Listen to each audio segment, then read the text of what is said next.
Welcome friends, आप सभी का स्वागत है आपके अपने channel Umashankar Sahu US education पर।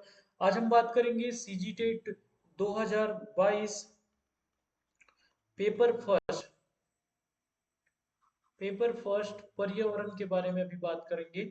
चलिए देख लेते हैं। शिक्षक आकलन के किस उपकरण के अंतर्गत बच्चे की सीखने में प्रगति की जानकारी एकत्रित कर उसका रिकॉर्ड रखते हैं? तो इसका जो सही आंसर है वो पोर्टफोलियो है। आप हमारे चैनल पर नए होंगे तो प्लीज हमारे चैनल को सब्सक्राइब कर लीजिएगा, बेल आइकन को भी प्रेस कर लीजिएगा ताकि अपडेटेड नोटिफिकेशन मिलता रहे। चलिए देखिए, रीमा आज पर्यावरण अध्ययन की कक्षा में जड़ विषय पर चर्चा करेगी। वह इनमें से किस समूह की वस्तुएं कक्षा में लेकर जाएगी? तो यहाँ पर हम देखें, चुकंदर आलू अदरक, गाजर हल्दी अदरक, शकरकंद मूली हल्दी, गाजर चुकंदर मूली। तो ये डी ऑप्शन जो है सही है।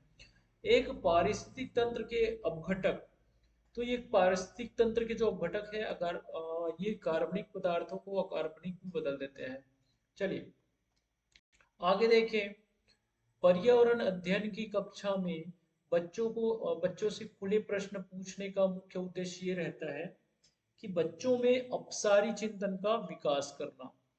चलिए आगे देखें। प्राथमिक स्तर पर पर्यावरण अध्ययन के अंतर्गत विज्ञान और सामाजिक ज्ञान को सम्मिलित किया गया है। एक्चुअली में इसका सटीक आंसर मुझे भी थोड़ा सा नहीं है, लेकिन कंफर्म नहीं है, फिर भी जो बी ऑप्शन है मुझे सही लगता है।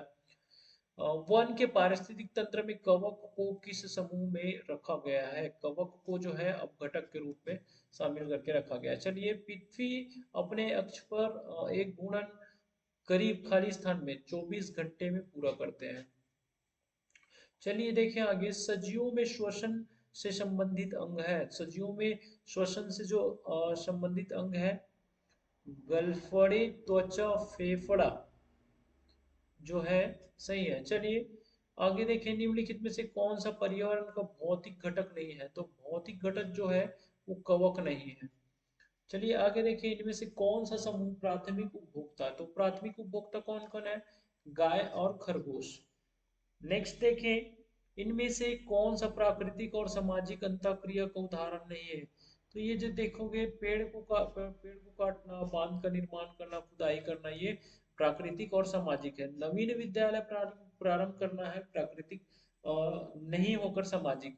चलिए, दहेज प्रतिषेध अधिनियम कब लागू हुआ? तो दहेज प्रतिषेध जो नियम है वो जुलाई 1961 में लागू हुआ है। प्राथमिक स्तर पर पर्यावरण अध्ययन में परिवार महत्वपूर्ण भूमिका निभाता है। तो परिवार, क्योंकि इसमें परिवार में समझदार व्यक्ति परिवार से से परिवार का जुड़ाव होता है।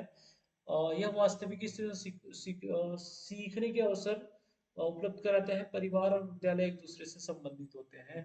तो इसका भी आंसर मैं सटीक नहीं बता पाऊंगा, लेकिन ये जो डी आंसर होगा, जहाँ तक लगता है कि सही होना चाहिए। आपको अगर इसका आंसर पता हो तो मुझे कमेंट बॉक्स में जरूर बताइएगा। एक व्यक्ति के मसूड़े से खून निकलता है, उसे थकान महसूस होती है, या किस रोग का लक्षण है? तो स्कर्वी रोग है। स्कर्वी रोग का लक्षण है। गीता रमन की पत्नी है और देवगीता एकलवता भाई है। यदि ऋतु गीता की पुत्री है तो देव का ऋतु से क्या रिश्ता है? तो देव का ऋतु से मतलब जो है, तो देव जो है ऋतु को भांजी बोलेंगे और ऋतु जो है इनको मामा बोलेंगे। तो यहाँ पे भांजी का तो ऑप्शन नहीं है, तो यहाँ पे मामा का ऑप्शन है, तो ये मामा को टिक करेंगे। इनमें से कौन सा विद्यार्थी के उचित व्यवहार में वृद्धि करने के लिए सर्वाधिक उपयुक्त है? तो ये रिवार्ड होना चाहिए। ध्यान न देना, सख्ती करना, प्रशंसा करना। तो पुरस्कार, उचित व्यवहार वृद्धि करने में। तो दो चीजें, एक प्रशंसा प्रेस और एक पुरस्कार, तो ज्यादा सटीक मुझे पुरस्कार लग रहा है। चलिए, पर्यावरण अध्ययन की कक्षा का प्रारंभ कुछ प्रश्नों से किया जाता है। निम्नलिखित में से कौन सा कथन प्रश्न पूछने का सही परिप्रेक्ष्य नहीं है? सही परिप्रेक्ष्य नहीं है उसको हमको बताना है। बच्चे के पूर्व ज्ञान का पता लगाना, ये सही है। बच्चों को आलोचनात्मक चिंतन करने का अवसर मिलता है। प्रश्न बच्चों में जिज्ञासा, ये भी सही है। और तो बी ऑप्शन जो है मुझे सही नहीं लग रहा है, तो बी ऑप्शन को टिक करते हैं। चलिए, पर्यावरण अध्ययन में कहानियों को एक शिक्षण शास्त्र की तरह उपयोग किया जाता है। इस संबंध में कौन सा कथन सही है? तो ये एबीसी जो कथन है, ये पहला वाला, यहाँ पर बच्चों में कल्पना शक्ति का विकास, बच्चों की एकाग्रता बढ़ती है, बच्चों को इतिहास का ज्ञान होता है, तो ये सही है। प्राथमिक स्तर पर मानचित्रांकन सिखाने के लिए कौशल का सबसे अधिक प्रयोग है, तो ये बहुत बार पूछा गया क्वेश्चन है। स्थान, दूरी और दिशाओं को समझने की क्षमता। चलिए देखें, इनमें से कौन सा कथन कक्षा में आयोजित गतिविधियों के संबंध में गलत है?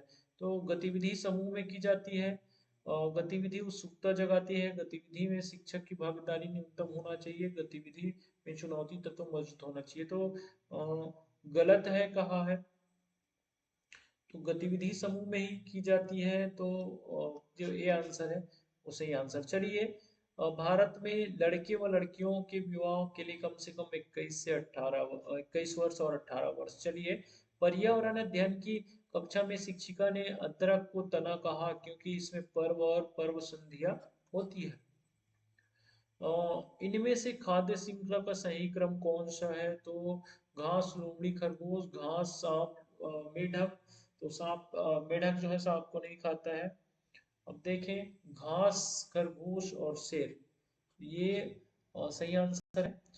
पर्यावरण की पाठ्य पुस्तक के संबंध में कौन से कथन सही है?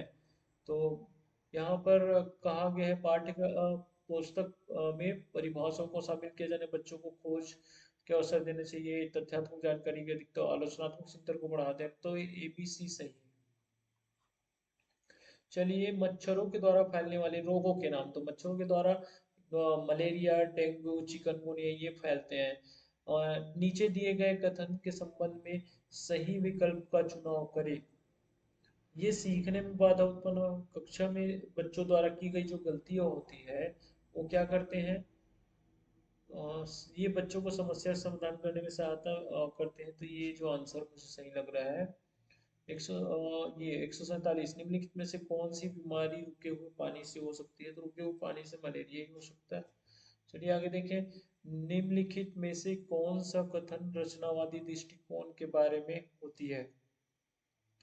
तो यहाँ पर सीखना, रट कर याद करने की प्रक्रिया, सीखने में सामाजिक सहभागिता महत्वपूर्ण, और सीखना उद्दीपन अनुक्रिया के द्वारा होता है, ज्ञान निर्माण के लिए दंड महत्वपूर्ण है।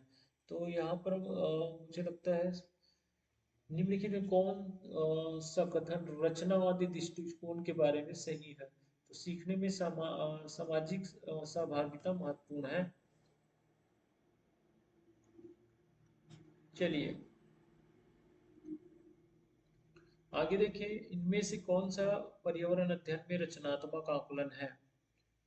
बच्चों के क्रियाकलाप करवाना, बच्चों से क्रियाकलाप कराना और अवलोकन को दर्ज करना, तो ये जो है ऑप्शन सही लग रहा है। एनसीए 2005 ने पर्यावरण अध्ययन के लिए निम्नलिखित कौन सी अनुशंसा की है? पर्यावरण के प्रति बच्चों की जिज्ञासा का पोषण मिलना, ये अनुशंसा नहीं की है, बाकी तो सबके अनुशंसा किया है। तो ये वीडियो आपको कैसा लगा, आप हमें कमेंट कर जरूर बताइएगा। ज़्यादा से ज़्यादा वीडियो को लाइक कर दीजिएगा, शेयर कर दीजिएगा, ताकि हम ऐसे ही अपडेटेड वीडियो आप तक लेकर आते रहें। Thank you.